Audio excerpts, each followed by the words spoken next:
This episode of Cross Politic is brought to you by... This episode is... Gabe, I don't think we have anybody for this episode. You know, if you listen to Cross Politic and you want to advertise on our show, you should get this spot. You can get it at crosspolitic.com. What, Gabe? Email us? Where? What email address? You didn't write it on the paper.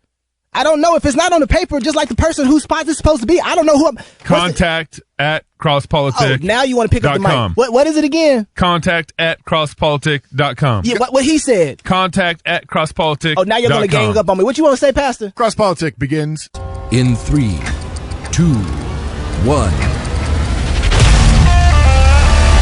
I have a heart that breaks for a dying city. Stop cursing your future. Is not true.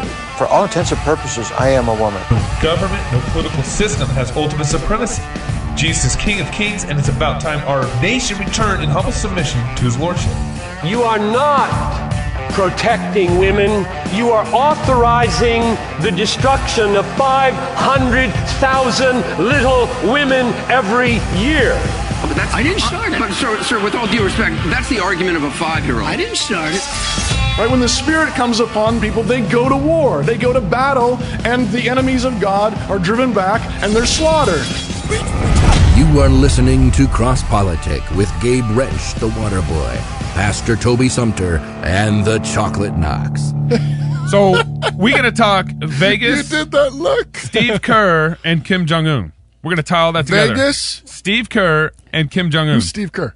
Oh, man. Oh, man. Hey, y'all. Welcome to Cross Politic. Thank you for joining us. We got some great guests in the show on the studio today, as you guys already see guests.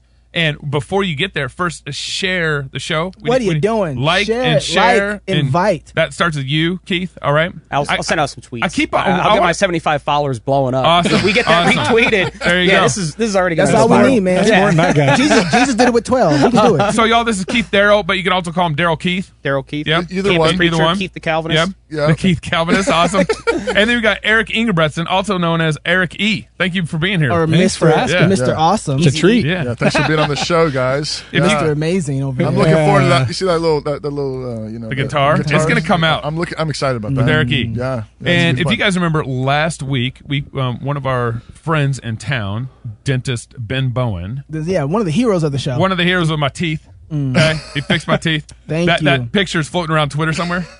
Man, appreciate that, brother. The reason why we had several people unfollow us. Yeah, was because of that picture. I almost did myself. I was like, I don't want to see part of the show. Well, we've talked a lot on the show about picking a place, moving to where a bunch of Christians are, and start acting like a Christian community. Yeah. And dentist Ben Bowen, he's actually looking for an associate dentist. Uh-oh. Yes. Uh-oh. And he actually talked to me this last week. What does an associate dentist do? He's like the right... Well, Ben knows. He associates with the dentist. Yeah.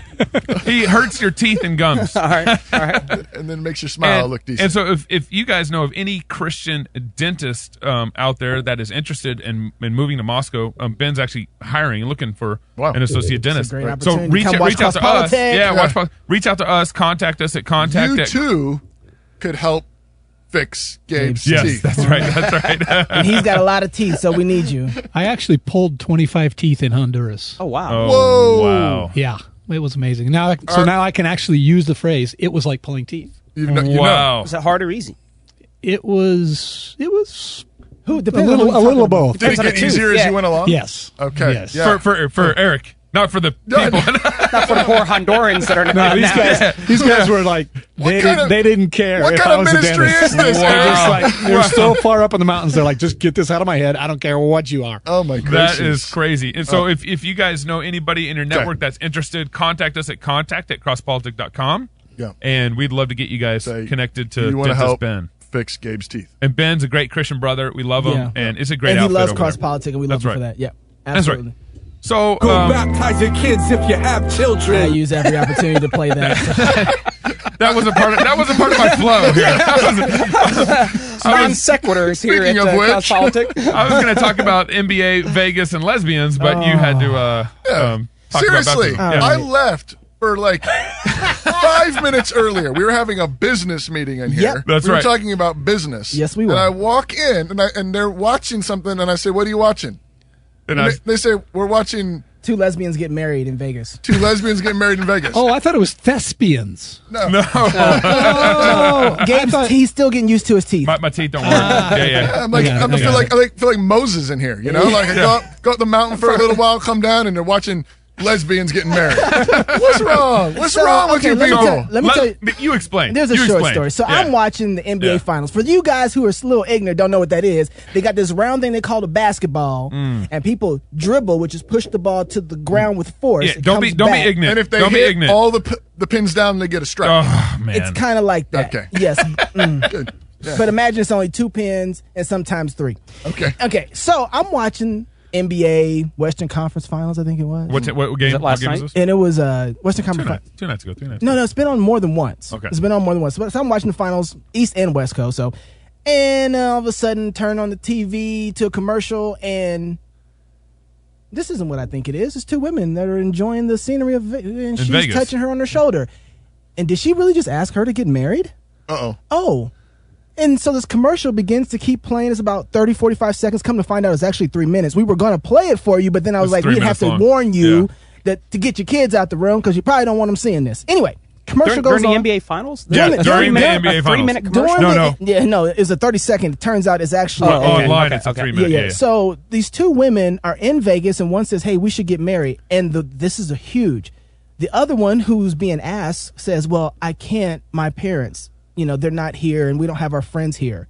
And they go through this whole journey of enjoying Vegas and the beautiful scenery and the lights and the romance. And then they all of a sudden get to this chapel. She's like, "Oh, come on, the chapel's right here. Let's just do it."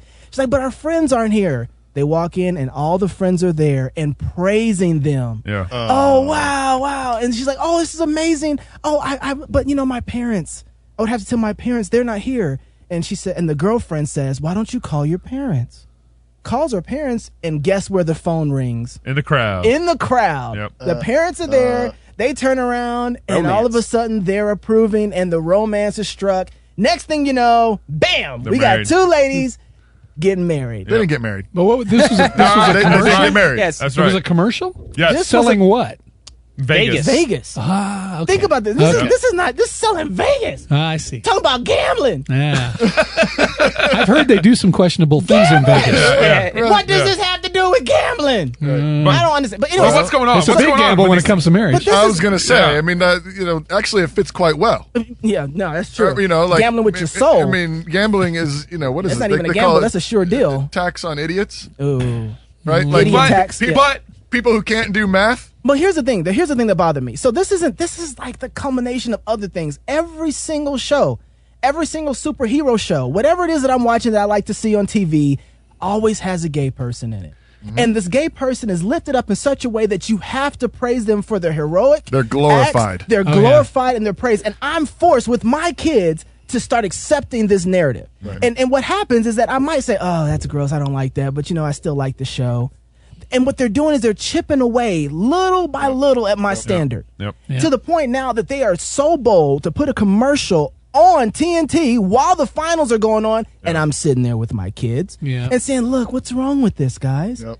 And it hit me as I'm running for the remote to try and stop whatever's happening as my kids are in the room. It hit me as like, they're winning when it comes to the media game. Yeah, and I would say they've won, not only from the media game. Watch your mouth, mister. Temporarily. We're post-mill. We're taking it's a battle, not the war. Yeah, it's a short skirmish. Almost got kicked off the show for but that. they 30 seconds in, and I'm already done. I don't care about your bow tie. Because if you interact with, say, anyone under the age of 30, even above 30, like, they're all persuaded of that position. So this idea that, like, anything would be a temporary stopgap because we've lost a generation of people that believe radically different than we do. So even if, these commercials weren't to air today, we're 10 years from a complete flood coming down. Right. So so we have to understand that, like... Well, why we've lost, though, is because of this. They have won. They are a minority in our culture, in our community. You're a minority. Yeah. And they a different kind. They have Trojan horse my culture minority and used it to get themselves into a position, using the civil rights movement, using black culture itself. Gay is the new black. That's their narrative. That's right. And so they've used that, and they've been able to win the hearts of people through telling narratives and stories. Right. And so we can't have the same rights. we're people just like everybody else, right? And they're using these things that would seem, oh well, that's true. Okay, maybe I don't agree with it, but I don't want to see it. You know what I mean? And so I just assume that like they're. So I see those things, and I'm thinking it's a bummer that there's no pro-life commercials. Yeah, well, the way to do it is you guys got to take the media back. So like you should start your own like podcast or something. Well, that's what I was going to say. I was like, this is why people need to support our club membership. Because one of the plays that we're trying to run is we're trying to be counter media, counter Christian post-mill media in this area. I've just assumed for so long that we for some reason like we couldn't.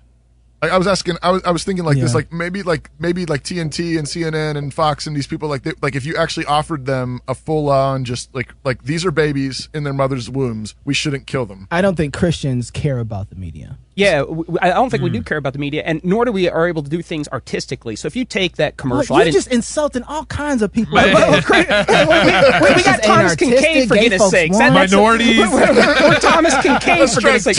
That's right. But think about it. So even like This Is America, the Glover, the childish Gambino, Donald Glover, and so you look at the art of what he was able to put forward of violence, everything else. Art. You think of anything that pro-lifers have done that's aesthetically even close. Yeah, even close. Like, right. And then you take these movies that are being done where two lesbians love each other. Like, who wants to oppose love? And so they've done a much better job setting the narrative. They've taken the Christian gospel in a way, love, reconciliation, acceptance, all these sorts of things. And they've basically used it all against us, and we have no counter. Yeah, we've gotten crushed. Mm-hmm. Yeah, I think an interesting study would be there are definitely media companies that have tried. TNN, even ZTV tried to be the Christian MTV. Okay. There are people all along that have tried. An interesting study would be what did they do that failed? Why did they tank? Right. Well, because their worldview is horrible. Yeah, usually that. Right now, this is amazing to me. I think I've talked about this before, but Christians will go to an Avengers movie, a Deadpool opening. They will go to any secular film and be blown away by it. Doesn't mention Jesus, has blasphemy in it, has swearing in it, will take their kids to go see it, and then a Christian movie comes out and they're like, man, they really didn't have a lot of JPM, Jesus per minute. They didn't have a lot of JPM in this movie. I don't know if we can support it, man. Yeah. But Wakanda forever. But Wakanda.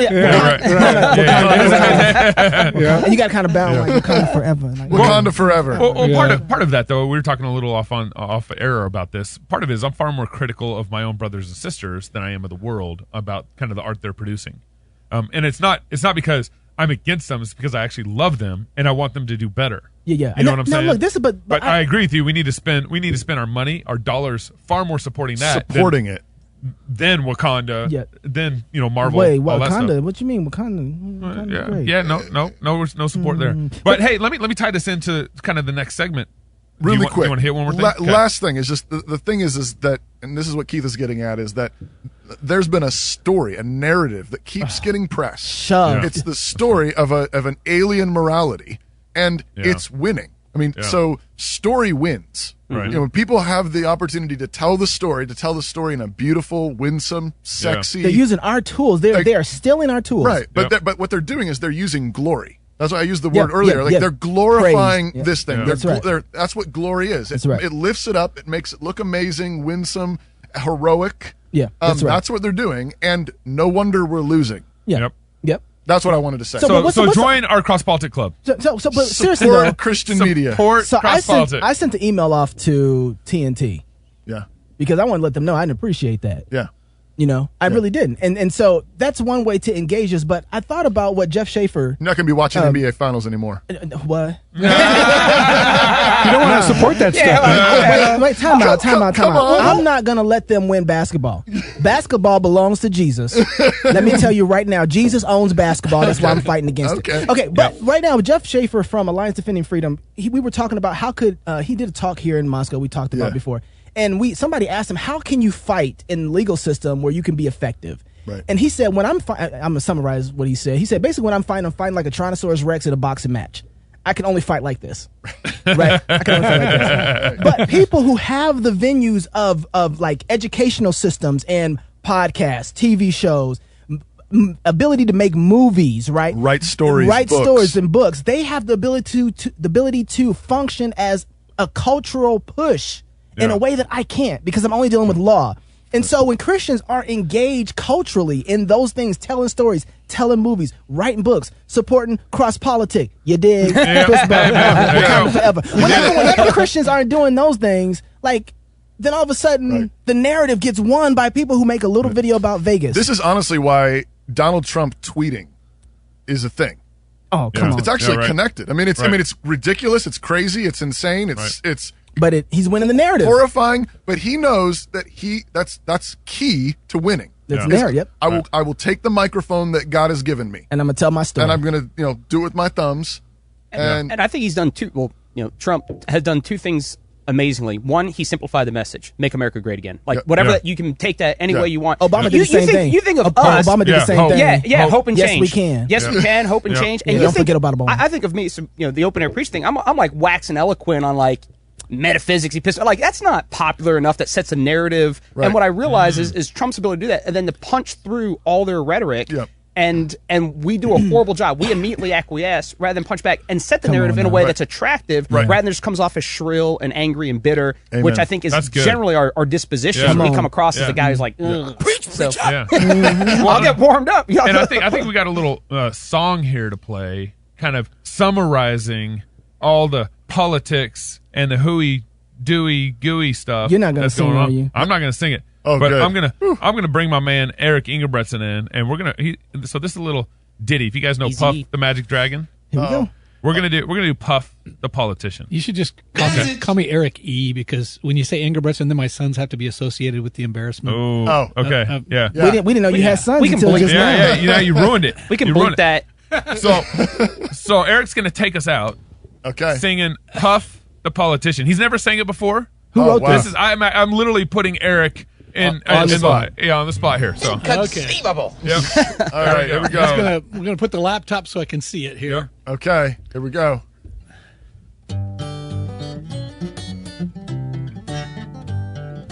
Puff the politician, live by the creed, frolicked in hypocrisy, just like you and me. They fiddle with our money, neglecting gravity.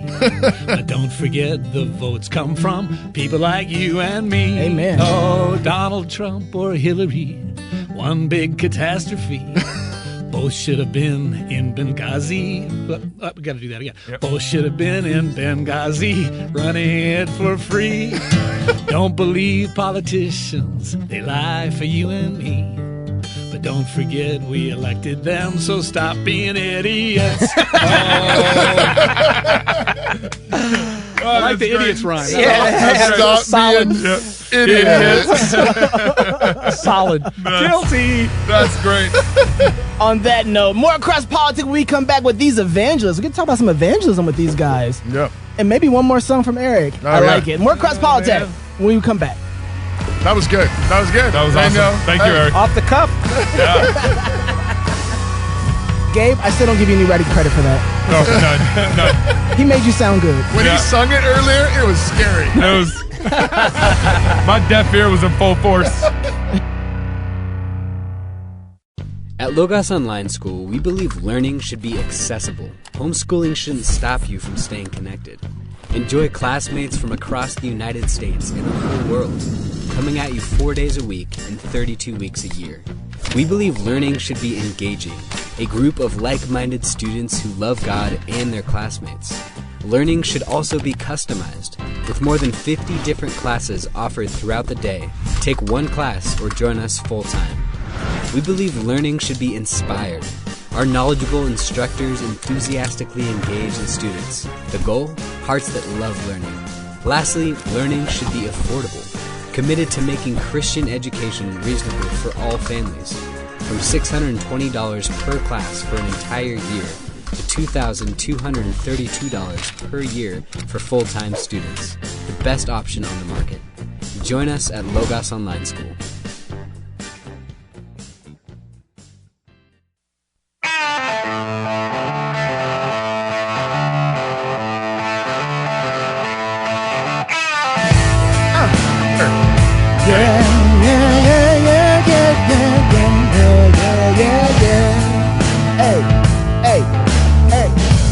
Here goes my video.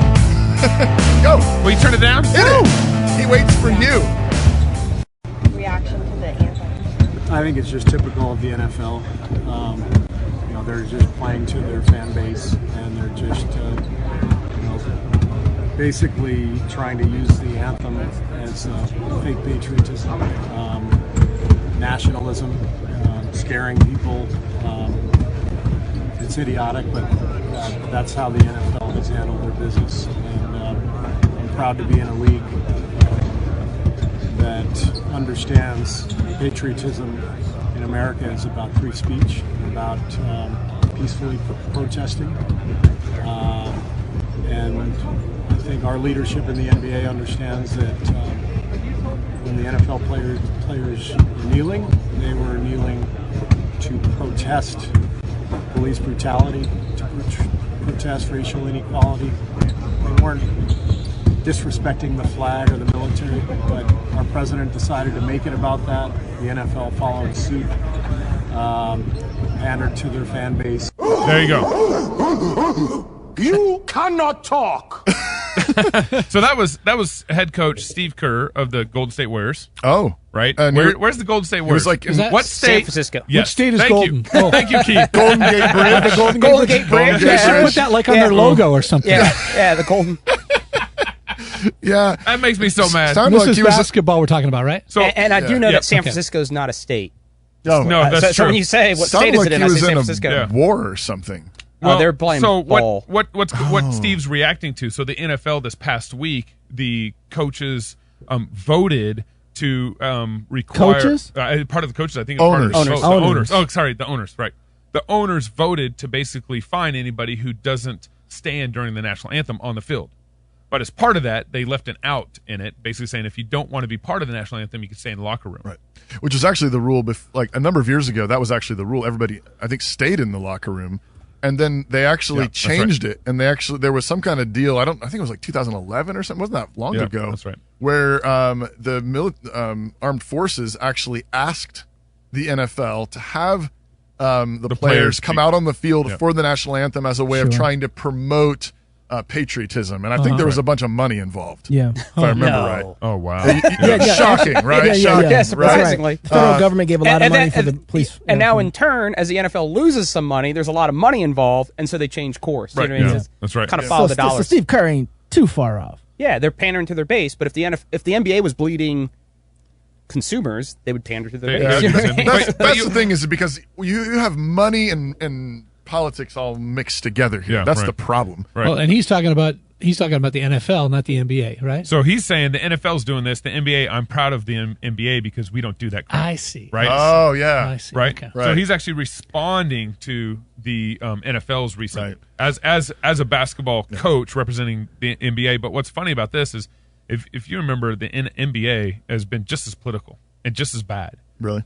Yeah, you remember they pulled out. So North Carolina, I don't know, 3-4 years ago, was going through the whole transgender bathroom issue. Yeah, 2 years ago, 2016. And they had passed, but they had doubled down saying no, we're not going to play out there. No until transgender bathrooms. They weren't going to fix their. They weren't going to allow transgender to go in the opposite bathroom. That's how we call it. And so the NBA pulled their not the playoffs. It was their All-Star game. Yeah, pulled the All-Star game out of North Carolina. So they play politics and they play power cards all the time too. Right. And basically malign half their base when they do that. Right. These are businesses. Yeah. I mean, that's the sort thing. of. Yeah. But they're wielding the power of their business to fly the political flag that they want to fly. That's right. So, right. But there we are. I mean, and both sides are doing it. But Steve is trying to act we're above that.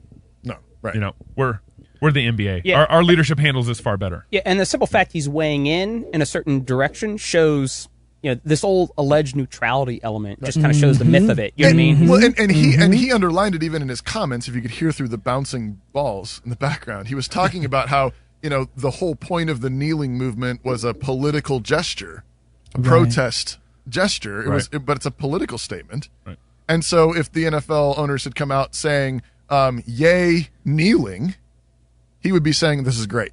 No, yeah. Right. Exactly. Why? Well, because it stands up for what he agrees with. Right. And so as long as you're throwing the weight in the direction that I want you to throw your political weight, then all good. But that just underlines the fact that there's no neutrality, and we're all going to fly the flags that we believe in. Yeah, but think of also the NBA is not diverse. Where are the women players? That's true. Right? It's like he sits there at whatever level he can say, hey, we're Asian better than the players. NFL. Yeah. But we aren't. There's no gender equality in the NBA. Right. Well, where's the woman coach at? They're segregated to the WNBA. Oh, yeah. Right. Oh, See, yeah. I even know about that. There you go. I heard about that one time. What does WNBA stand for? That's the women's Yep. NBA. It is. Women's National Basketball League. And if you realize there's a huge discrepancy between LeBron's income and whoever the best WNBA player is. So there's gender inequality, gender pay the gaps, pay gap. problems, So they got to address that. I think if Kerr was really concerned about Yeah, equality. right. Come on, Kerr. And Come How on. come Well, women Stephen basketball Kerr- players don't make more than men basketball players? at least the same amount. No more. They've been through it so They're badly. victims. You They're know, victims. victims. They had all the men basketball players. They came out of their womb. You know what I'm saying? You know? what I'm saying? Yeah. We should write a song about politicians being hypocrites. There we go. There we go. Might have legs. Might have Gabe legs. just did. Oh man. So I'm gonna talk to these guys. Yeah, We let's got these get 'em guys in. on the show. Eric E. and Darrell. Darrell Darrell Keith. Darrell Keith. I messed First you up. names, I yeah, messed two you up. first names. I was getting there. Keith Darrell. Eric, I wanted to begin with you. Talk to us. What do you do? What are you doing here exactly? Who let you in here? Yeah. You're a musician. Yes, sir. And how'd you get into this? Oh, wow.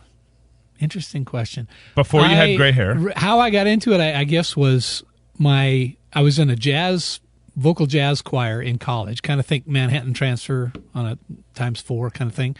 And we got to go to Europe for 2 weeks, and then the group was going to dissolve. And I said, when will I ever get to go to Europe for free? So I stayed with my guitar and a bag. Oh. And I just stayed there and started hitchhiking. Wow. What year is this? 1985. Okay. And bumming around and just playing my guitar on the street to survive and staying with a couple of friends. And then pretty quick, I was just kind of like a professional busker or street player. And then... And were you Christian then? Oh, yeah. And then I had to leave a country. I had to leave Sweden. My visa came up, and a guy said, well, I know a guy in Holland that books Youth for Christ coffee bars. Why don't you go see if you can tie in with him? Okay. So I did, and pretty quick I was playing just about every town in the Netherlands. Wow. And then worked my way up, and I was playing the big Christian festivals all over the place. And so I spent about 5 years in Europe, and I always wanted to be a lead guitar player in a band, but the solo guitarist, singer-songwriter thing just sort of happened to me to survive. Okay. And I've been surviving ever since. Wow. That's about it. And you've used this a little bit as sort of ministry. Oh, absolutely. I mean, it's your job, it's your vocation, but it's Yeah. also ministry related. How do you weave that together? Well, that started there in Holland because the guy that booked these Youth for Christ performances, he wanted to minister to kids in the high schools. Yeah. And the kids in the high schools in Holland have a completely different look on protecting their kids from weird spirituality. You know, our schools say they pretend to be neutral, like he was talking about. Right. They pretend to be neutral, and they say nothing can come into our schools because our kids are too stupid to be able to tell the difference between good and bad. Oh. And that's basically what they say. So nobody can present anything spiritual except the spiritual things they're presenting. And in Holland, they say, kids need to see it all. So if you're a Hare Krishna, you want to come in, give it a presentation at our school, wonderful. Whatever you believe, if you want to come in, if we think it's a worthwhile presentation, that's great. Wow. Just what we don't want you to do is push your religion on anybody else, but you can share what it's about. Yeah. So this guy, John Osteich, he put me in schools, just standing there with my guitar, and said, tell them about Jesus with your guitar. So how do you tell them about Jesus with your guitar? Exactly. And so what I realized, I started playing some of my Christian songs, but I realized these kids are looking at me like I'm from another planet. And of course they would. Yeah. Well, so I said, I need to take songs off the radio that these kids know, play those songs, and then talk about the philosophy behind the song or the message in the song. Like, so that's what I did. Well, So- like, for example, What's a good Norwegian hit song? no, so what I did was they all part of my ticket into the singing school. Yeah, my ticket into the school was the cross culturalism. They wanted an American to come into the Dutch school. Yeah. Right. They wanted their kids to practice their English, which Dutch kids' vocabulary is better than American kids. Say Jesus. Yeah. No, they spoke perfect English, and Okay. so that was my ticket in. And so, of course, almost all the pop music they knew was American pop music. Wow. So I would take songs like, for example, in '85. Tupac. Meatloaf. Well, in '86, Michael Jackson. Yeah, Michael Jackson. You remember that song "Kyrie eleison" by Mr. Mister? Yeah. Oh, yeah. Which is saying, "Lord have mercy." The song is a prayer, Right. And they disguised it by putting it in Greek, but Yeah. but it was on the radio. All the Dutch kids loved that song, Okay. and I said, "Now, what's this song talking about?" And I would talk about that, and then I would say I'd play Tracy Chapman's Fast Car, and I'd say, "Look at this. Here's a girl who, because of her choices, ends up 20 years later worse off than she was 20 years before." Talk about that message, and that everybody has a hungry heart. Play Bruce Springsteen. Everybody's got a hungry heart.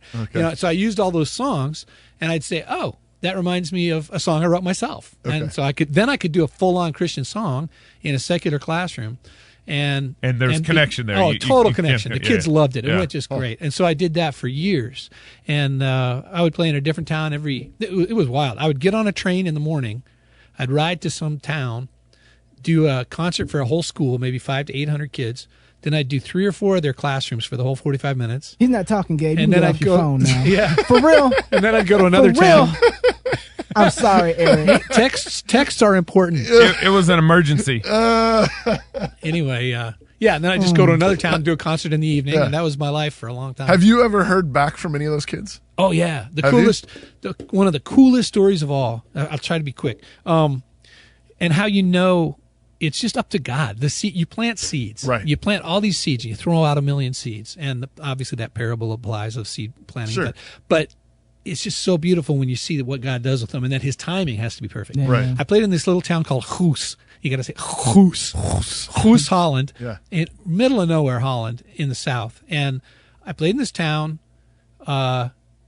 Sold a few cassettes. That was back in the cassette days. Yep. What are those? What's that? 5 years later, 5 years later, I'm in Spokane. Okay. I get an email from this girl. She says, "I was at your concert in 1987 in Goes, and I bought your cassette, and the concert really moved me. I bought your cassette, went home, and my girlfriends, we were all into witchcraft." And into being Wiccans, and that was what we were into, and doing drugs. And she said, so I got home. My friends asked me if I wanted a toke, and I put the cassette on the shelf.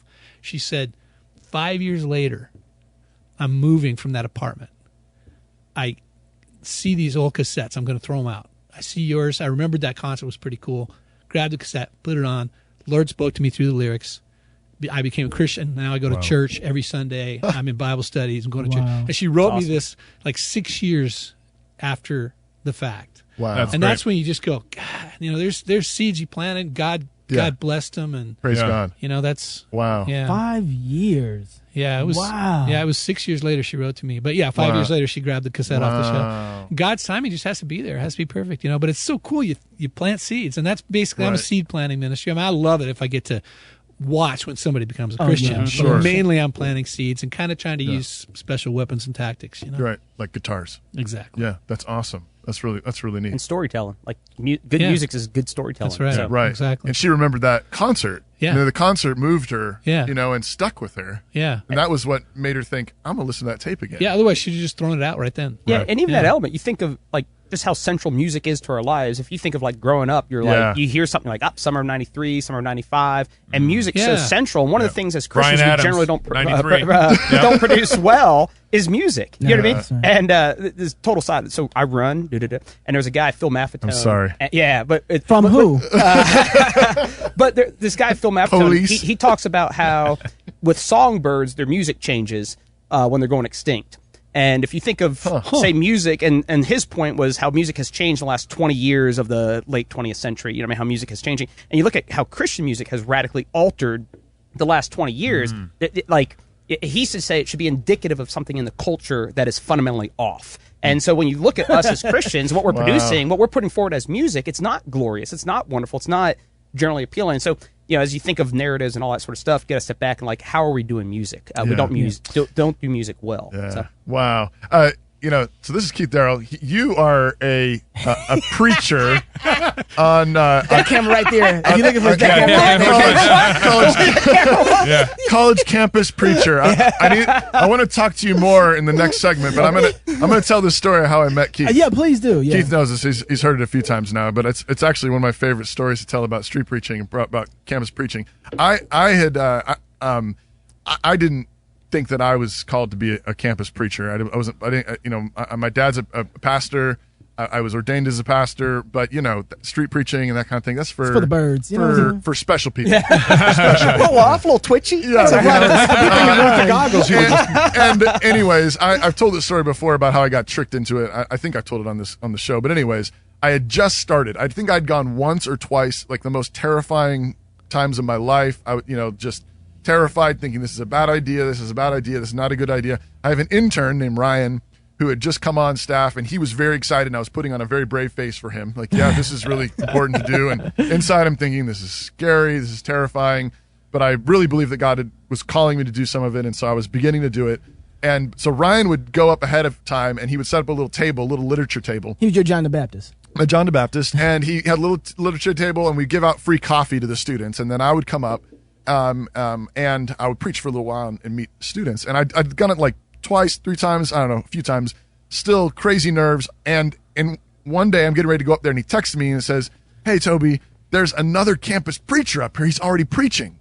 And I'm thinking, oh no. I mean, a duel. But the kind of people that show up on campuses to preach. They're very strange. They're weirdos. They're crazy. Yeah. And I'm thinking, oh no, because I had been when I actually first started, I Googled it because I'd never seen anybody, and I actually immediately saw 15 examples of what I didn't want to do. Yeah. I didn't want to do, right? And I was like, I don't want to be that guy. I don't want to be that. So I was like, I'm doing something different. I'm doing it my own way. And anyways, Ryan's like, this guy's here, and I told him you're coming. He's really excited to meet you, and I'm like, oh, Ryan, oh, come on.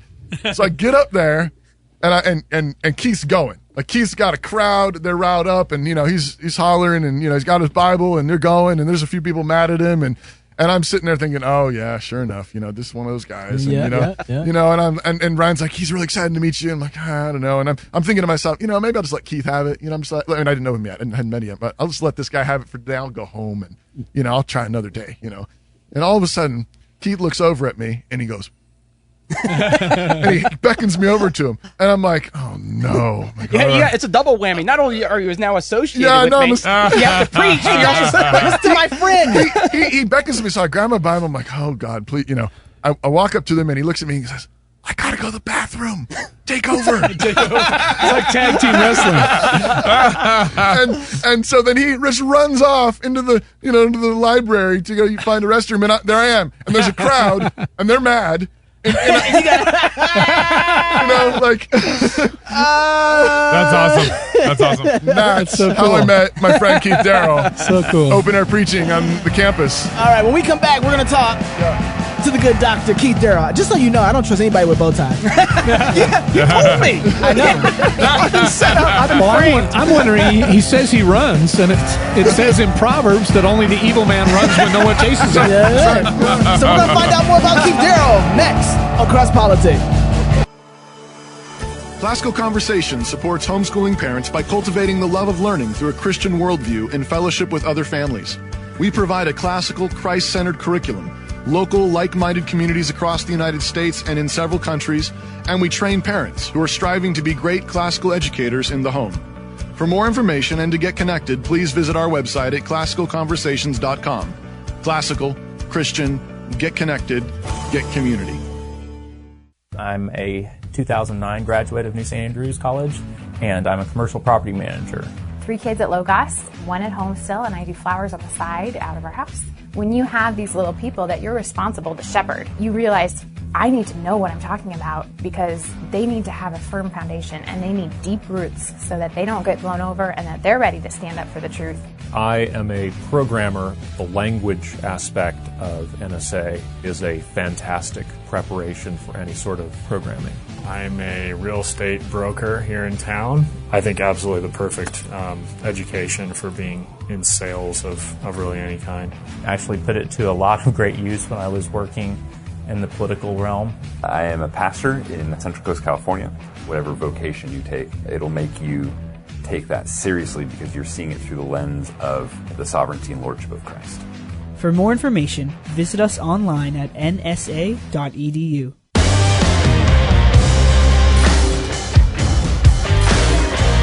And you know, one more thing. Talking about basketball, because I just got to bring it up. Right now, you were talking about the fact that music is dying. It's dead, right? Like, I wanted to jump in, but I didn't. But this is what else is bothering me. People's common sense is dead. Now, some of y'all who don't watch basketball, speaking of y'all too, I ain't pointing no fingers. Welcome back to Cross Politic. Knox is going to go on a rant for a second. Let me tell you something that's driving me crazy. Should like and share right now. Now is a good time because everybody's going to want to see this one. You're going to do it. Let me tell you, people's common sense about what makes a great person great as a champion is busted. It's busted. And I think it's busted because of postmodernism. Okay. We don't know how to establish what success looks like anymore as far as like winning. You talking about inflation of the word hero, for example? No. What I'm talking about That's true, though. That is true. I'm talking about people's dumb comments when it comes to whether LeBron James is as good as Michael Jordan. we all know who he is. Whoa, watch your mouth. Who's this guy? Hold on now. Who's this guy? Michael Jordan. I know. Like I said, y'all don't know what I'm talking about. But let me tell you something. When I grew up watching basketball, I was coming right at the end of the era of Magic Johnson, Larry Bird. The first Dream Team. Y'all remember the first Dream Team? Oh, my gosh. See, I knew you watched basketball. You're busted. I love that, man. Come on now. It was amazing. Yeah. And they were great. And never you know again, what? Michael Jordan didn't have as many rings as Bird and Magic. And every time he'd come up and say, I'm the greatest, I'm the greatest, I'm the greatest, they raise up their hands and say, how many rings do you have again, Jordan? How many times have you been to the championship and won? And he had to sit back there and take it. I don't care how many times he beat them in a one-on-one game. You didn't win the championships. All of a sudden, everybody's talking about LeBron James is the best than Michael Jordan. He's best in the world, better than Michael Jordan. Don't say nothing. Blasphemy. Let me tell you, how do you judge who the best is? How do you judge it? Rings, championships, winning, success. I don't care what. Look, I might be a good businessman, but Bill Gates got me beat. How do we judge that? Got more rings than you? Objectivity. Yeah, right. Objectivity. It's gone. The postmodern world has killed our ability to be objective when it comes to stuff. It's the postmodern thinking. Everybody gets a ribbon. Everybody wins. You won a little bit over here. You got good stats. It has destroyed our ability to understand what winning really is, what success really is, what championships really mean. You're right. Even when it comes to basketball. LBJ is the best. You're right. You sold me. Where's his rings at? You are open air preacher. You go on the campus all the time, bro. He talks to people about objectivity. And you sit up here. Yeah. What would happen? Right now, even as old as he is, Michael Jordan and LeBron one-on-one. What would happen? LeBron would win. Right now, LeBron would. I mean, run all over. Even back in the day. Look, LeBron's just if I had to fight my daddy, he gonna lose. Sorry, my dad's 70 years old. Ain't gonna happen. Ain't gonna beat me. Did you see the Michael Jordan IMAX? Yes. Show? Oh, yeah. That was incredible. Yeah, of course. I love that. But who's got the rings? Yeah. How do we establish? MJ's got the rings, and it's hard to discern. It's a totally different era too of basketball. It doesn't matter. You watch some of the clips. Like, they're getting era's beat changed. up. 30 years ago, when they're playing, they're elbowing, getting beat up, knocking playing. jokers out, Yeah, knocking teeth out. It's a totally different bleeding. game. Nobody ejected. Yeah, different game. But my point is that how do we judge what winning looks like? We need an objective standard to judge that. It ain't about how many stats you got. It's about how many rings you end up with at the end of it. So who was better, Magic Johnson or Larry Bird? Who got the most rings? Who's better, Michael Jordan, Magic Johnson? Who's got the most? This is not hard. But isn't there a difference between teams winning and individuals? You can't be objective when you're talking about one guy in a team because the teams were different. Yeah, it's not wrestling. Michael Jordan. Statistics. Like Hulk Hogan, clearly the greatest wrestler of all time. Wow. You never heard of The Rock? we can talk about predestination there too. You know Some what? things were planned there. If you're going to talk about that, if we're going to talk about stats, I don't have a problem submitting to you when it comes to the stats. They're easily magic. But isn't that objective? That's what I'm about to say. Statistics are objective. Statistically, he's objectively a better player. Who is? LeBron. But the teams he's got better stats in a lot of ways than Jordan. Yeah. I have no problem saying, and this is where it gets crazy. When it comes to Golden State Warriors, they had a better year than the Bulls, and yet they still don't have as many rings. So in a sense, all those individual stats don't matter. He's not able to take his team to the championships. But see, here's what you're individual doing. stats. Even the team is involved in individual stats. Yeah, that's the hard part. Yeah. I hear what you're saying though, because if he's the leader, then he's going to lead the team. Here's the thing. Okay, But no, you're just taking a subjective reason. You're using your subjective reasoning for determining what is the objective standard to reach. Yeah, so we're actually having two different discussions. What's up now? I grant MJ is on the objectively better teams. Objectively speaking, by they statistics, were better because of him. Now. By statistics, because of Luke LeBron Longley. is the better player. So that's all I'm getting at. What you just said is one of the most no one even knows who Luke Longley is. Oh my goodness. Who's the Aussie? Aussie. But my point is that people are arguing about the greatest of all time. You only line up to be the greatest of all time if you have the rings to prove it.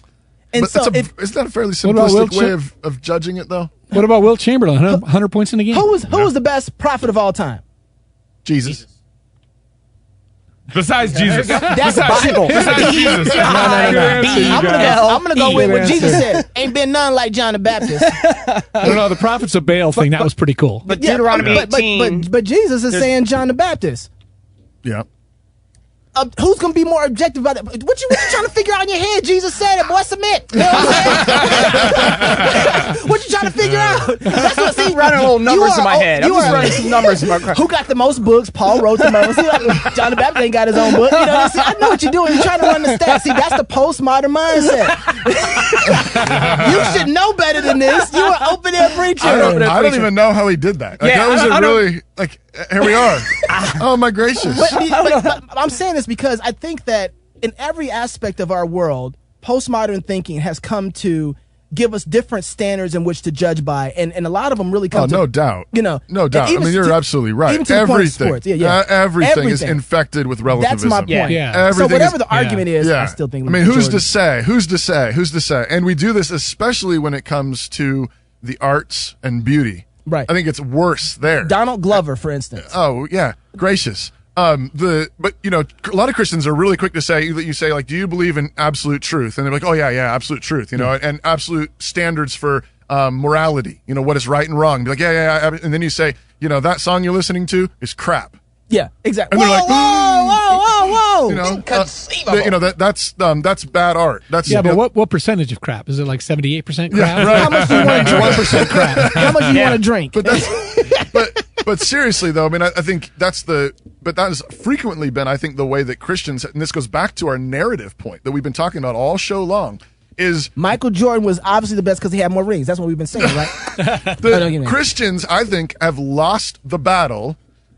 We've been having our lunches handed to us over and over again for decades now, and we keep saying we believe in absolute truth, and then 20 years later, 50 years later, we've just sold it. We keep selling the farm. Right. Like, why do we keep going from, we believe in the Bible, we believe in the Bible, and then a generation later, we're ordaining homosexuals. Right, right. Like and the challenge is because we have a point in our narrative that's able to undermine ourselves if we don't understand it properly. So grace is now used as a means to undermine us. It's been Compassion, weaponized. mercy, forgiveness, all these things that we kind of need in the context of the law of God, the character of Yahweh, those have been weaponized, been used against us to undermine. Because then when we say, well, you're not being gracious, then it's, whoa, who wants to be a Pharisee? Right. So when you have these characters in the Bible called the Pharisees that are in turn used against everybody. Yeah. Like I went to Covenant Seminary, and I would often hear people say, oh, I'm such a Pharisee. You're like, really? Is that really what you want to lay claim to? Like, I understand we wrestle with pride and legal, all these sorts of things. But if you're really laying claim to the tag, if you're really laying claim to the tag of Pharisee, but what does that end up doing? And once you're kind of morally neutered in a way, you become impotent. Yeah. And so once you think of a man who's sinned against his wife, say he's committed adultery, he's become sexually neutered the rest of his life because he's like, that's where I've been. And so what we need as Christians, it goes back to fundamentally the gospel. It goes back to the cross of Christ. In the cross, we see where God is unflinching in his holiness, unflinching in his hatred towards sin, yet gracious towards sinners. And until we grasp that, and we don't take up our cross, even when you think of your average evangelism, it's not take up your cross and follow me. So when we even offer the gospel to somebody, there's not that unflinching element. Go into the culture, be unflinching, yet be infinitely gracious towards the wicked. Right. Well, and that's what we need. This is what all our modern movements have been doing. Right. The Me Too movement, the Black Lives Matter movement, they've been taking grace and they've been beating everybody on the head with it. Because like he said, we have guilty people. That's the problem. That's people have not repented of their own sin, confessed it to the Lord, so they don't have freedom to go out there and function and say, no, this is wrong. Because LeBron Oh, no, that's sorry. Different discussion. But what the world is doing is they all want grace for themselves, but they don't want grace that actually transforms their own lives. Right. Yeah, because grace has actually become relativism. Right. Grace has become Right. you accept everything. Right. Grace isn't met in the context of you've actually done something objectively evil. Right. I'm going to be gracious that's towards right. you. Grace is you ignore the objectively evil. It's throwing the evil under the carpet rather than actually being paid for in the cross. Right. So that's how Christian grace actually works. It's not just pretending it away, waving it away, putting it in the closet. It's in God winking at it. Yeah. God's grace is based on the cross, so that our sins are laid on Jesus. He doesn't wink at it. He doesn't pretend it away. He lays it on Jesus on the cross. In the cross, our sin was condemned. He who knew no sin became sin for us, so that we might become the righteousness of God in Him. And our words keep getting hijacked. You guys remember the recent wedding in the UK? The Duchess, the royal wedding, whatever. The royal wedding. whatever our British friends are, whatever they're doing over there. Sorry, guys in the UK. Whatever you guys are doing over there, having fun. Like your queen got married or something. Are you done? But their bishop had a sermon on love. And how many of my Christian friends were sharing that on Facebook, saying, like, this is a great sermon? He was the Archbishop of the Episcopal Church USA. Here in the U.S. Exactly. And he was actually the USA bishop. And the reality is we'd equivocate on every term just about. Yeah. With him, we'd equivocate. Well, to use Knox's term, is like we hijack what the definition of love is. Yeah. We hijack what the definition of grace is. We keep hijacking all this terminology. Hijacking what winning looks like. And we let the world do it. Yeah. And that's the thing. And here's where, like, I'm done with the NBA, Knox. And what Christians need in general, and I think you guys are doing a good job here with it, is what we need is say that again. What'd you say? You guys are doing a good job here with it. Like, I know you guys, who's doing a good job? Wait, let's keep in mind, I'm a street preacher, so you guys, like, I get criticized. So from my standpoint, where you guys are at, I'm like, oh, these guys are great. But from where I sit as a street preacher, I'm often criticized for things that you're just like, that's just Bible. That's just Right. you know what I mean? That's just That's basic. right. But the element of what we need as Christians, there's a bunch of things we need, but one of the fundamental things we need is courage and the ability to say. Man. And so even You like have to do with this. Hold on. I said we need courage. What do we need? What did Gilligan have? But with it, what was that? Wizard of Oz. What is it? And so what? There's nothing. There's nothing behind the curtain. Remember when the lion said, "What makes a king of a slave? It's courage." And so we were slaves to sin. Now, what makes us kings? Wow. We need courage, and the courage comes when the Holy Ghost grants us repentance and faith, and we begin to walk in Christ. And so when you go up against the world, if you have courage, you're able to be, again, unflinching against them and their sin, yet offer up a gospel where God is willing to forgive them. And one of the things, kind of going back to the idea of weaponized, do you know the, was it Equal Rights Commission or campaign? It's the Equal flag. You know, that blue flag with it. They literally have a program that says, here's how you introduce us to your local churches. And it's don't deal with specific texts, but get behind ideas that everybody can get behind. Compassion, acceptance, diversity. As God said. And so, so those things. And so what we need some wisdom where we understand, here's what's actually happening. So how do we play this chess game? And, we mentioned Donald Trump earlier, but he doesn't really play by the rules, and they don't know what to do. Right. Christians, in the hopes of winning them, end up playing by the rules, and By they sell their the, rules. and And by lose the their rules, rules. and we give the table away. We give up our queen or king. Ultimately, we give it up, saying, all right, Jesus isn't really Lord. And what we need to maintain, Jesus is Lord. He's King of Kings and Lord of Lords. And here's how we play the game. And so we need to be able to lean in and say, here's how you guys want to play the game. That's actually our game. Here's who the king is. Here's how the game is played. So Keith, so then one of the things that I think, I've been out in the field with open air preachers a lot. I did a lot of it myself, especially at Wretched. And one of the things that I learned is that I consider open air preachers, guys like you, the men that are on the front lines of the cultural battlefield, because a lot of times you guys are at the colleges, you're at the education institution, and you're at the abortion clinics. You're out there where culture is really being decided, and so you're the front lines of the battle. And I think a lot of times, some of the Christians that are at home, we're still doing our thing with our kids, and I'm not saying that's not something that we shouldn't be doing. It's very important. Yeah, it's very important. Yeah. But the direct fight where the action is happening a lot of times is really right there, and I've seen it.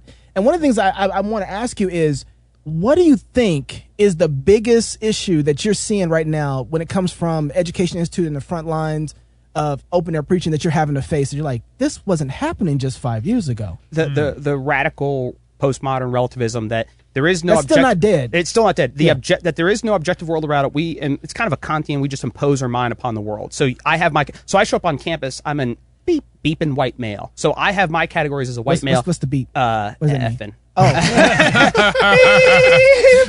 As the FCA weighs in.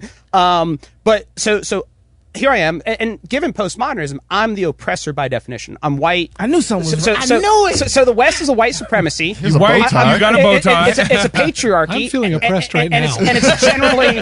And it's generally Christian. Because you don't have a beard. Yeah, so you know what I mean? So white, male, heteronormativity, I'm straight. Believe it or not, I'm straight. And single, my friend, and so, my friend Sean's like, "Why are you married? You gay?" No, I'm not gay. So all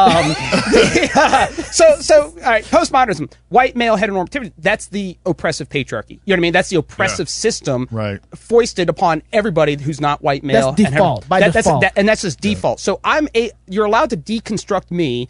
I'm not allowed to deconstruct anybody else. So if I go to deconstruct Islam, so for example, on campus, I will literally have Muslims say homosexuals should be put to death, and no one cares. I say it's not marriage, and people lose their minds. Why? Yeah. Because I'm a white. Exactly. And so why? Because exactly. White male heteronormativity. Right. And so, and if you kind of and the way this works is, I mean, the origins of this is postmodernism was saying that language is inherently violent.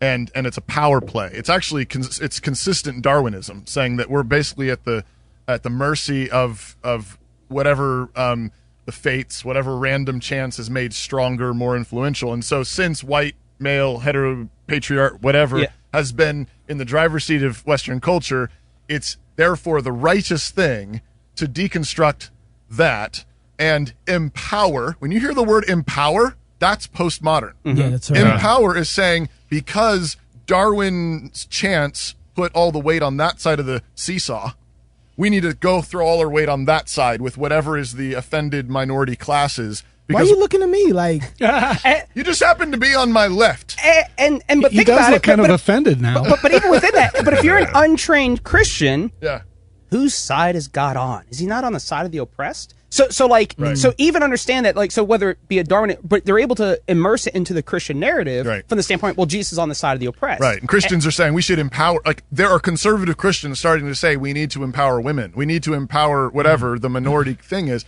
And it's like, you don't know what you're doing. SBC's doing that right now. I know.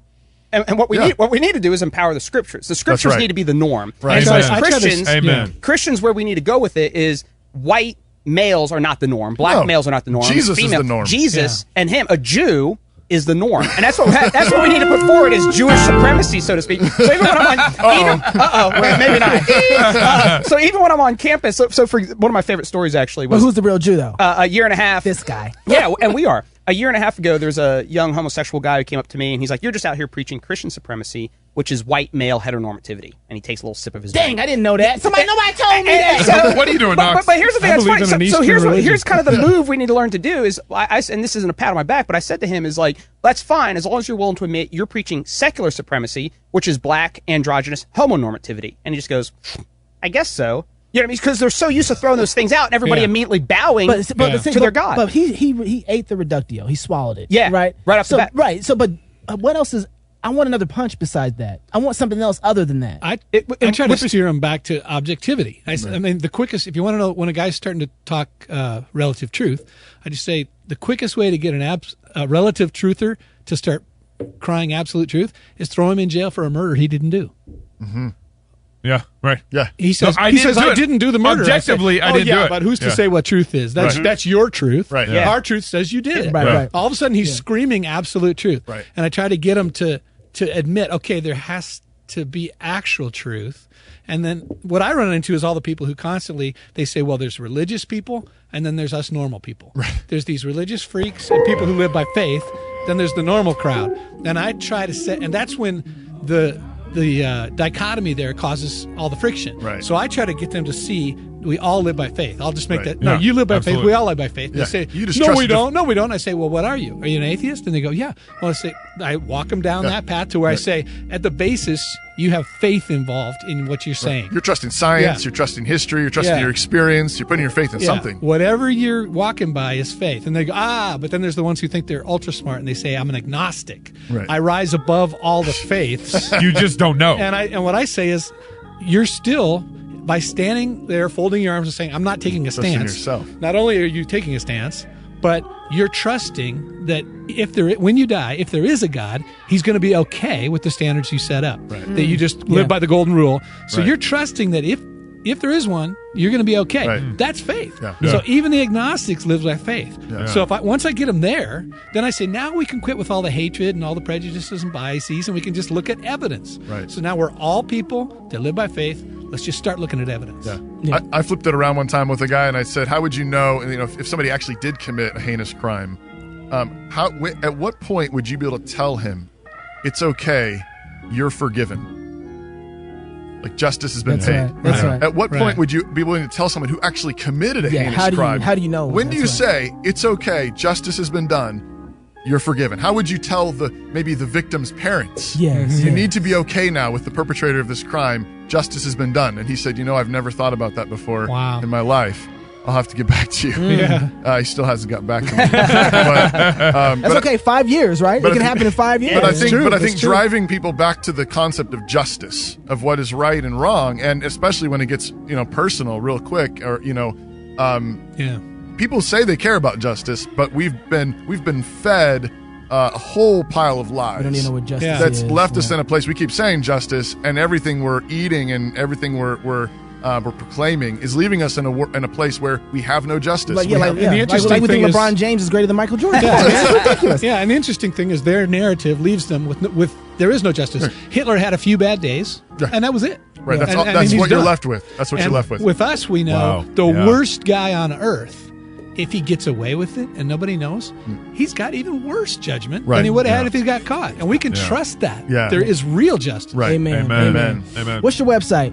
Oh, eric-e.com. All right. Check it out. Your website, sir. Campuspreacher.com. Campus. I like it. Real simple. Name and claim it. Name and claim it. And ladies, he's single. He's single. Right now, if you want to come. Email us at contact@crosspolitic.com. Not only will we connect you with Ben Bowen Dentistry, but also our man Keith. And I should add, devastatingly handsome. Devastatingly handsome. Yeah. You're the sausage Don't king tell the of guys. Chicago. Don't tell the guys I said that. Oh, man. Until next week, go sign up to be a Cross Politic Club member so you can help get the message out there and we can start fighting the narrative of the secular world that's trying to topple the gospel of Jesus Christ. Yes, I know I sound like a black gospel preacher right now. It's okay. It's offering He time. is a black gospel preacher. Praise the Lord. And until next week, love God with all your heart, soul, mind, and strength. Yes. Love your neighbor as yourself. Go fight, laugh, and feast. And don't ever wear a bow tie on the show. But ladies, he is single. Hit him up. Michael Jordan, LeBron James. How many rings? Seriously? Count the rings. You went on a rant. Count the There rings. is no true objectivism there. Count the ring. You got to have some rings to win, baby. It's faith.